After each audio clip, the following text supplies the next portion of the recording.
Trackingplan automatically alerts you about any error happening in your digital analytics, spotting issues for you so that you can focus on what you do best. But that's just a tiny part. At Trackingplan, we know that sometimes, after receiving an alert, it can be a little bit hard to know what to do next. So, if you usually struggle to find where and why your warnings have appeared, our debug warning view is here to help you save crucial time by not only spotting errors automatically, but also telling you why. You'll find it just by hovering over the warning and clicking directly on the issue you want to investigate. This is the view you'll see to explore the correlation between a specific warning and other fields that may have influenced it, like tags, properties, and event attributions. Trackingplan will show you the extent to which an error can impact the appearance of the warning using the following criteria.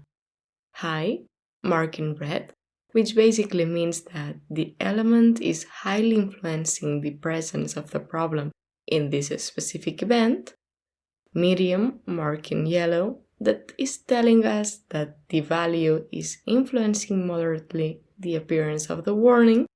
And low, marked in blue, which is telling us that this particular field is barely influencing the presence of the warning. So now that we know that, let's have a look at the value that interests us, which is the one, of course, marked in red.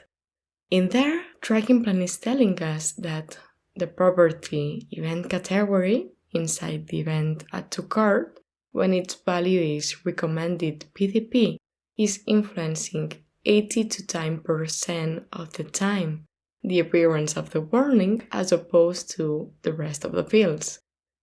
So here we can gain insights about the total number of hits, the total number of hits that have shown an error, and the hits that have been successful, which in this case it's a tiny percentage. So let's keep investigating.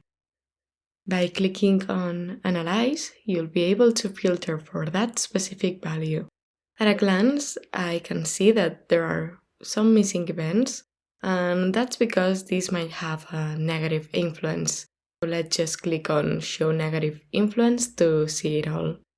By default, the Show Negative Influence is deactivated as it shows you where the error never occurs. But it can also be useful to deduce, based on your analytics, where it is happening by process of elimination. So you also have the option to activate it whenever you want. The higher the negative influence, the more likely it is that the other elements are the ones causing the error. Moreover, the drop-down menu will allow you to filter among your tags, properties, attributions, and the dates on which your warnings were spotted to help you see the correlation between these values and the warning. And you can also click on Download Sample Payloads to download all the tracks generated by the warning and be provided with meaningful contextual information about where and why the error happened. Thanks for watching. If you have any further questions, don't hesitate to contact support and we will be here to help.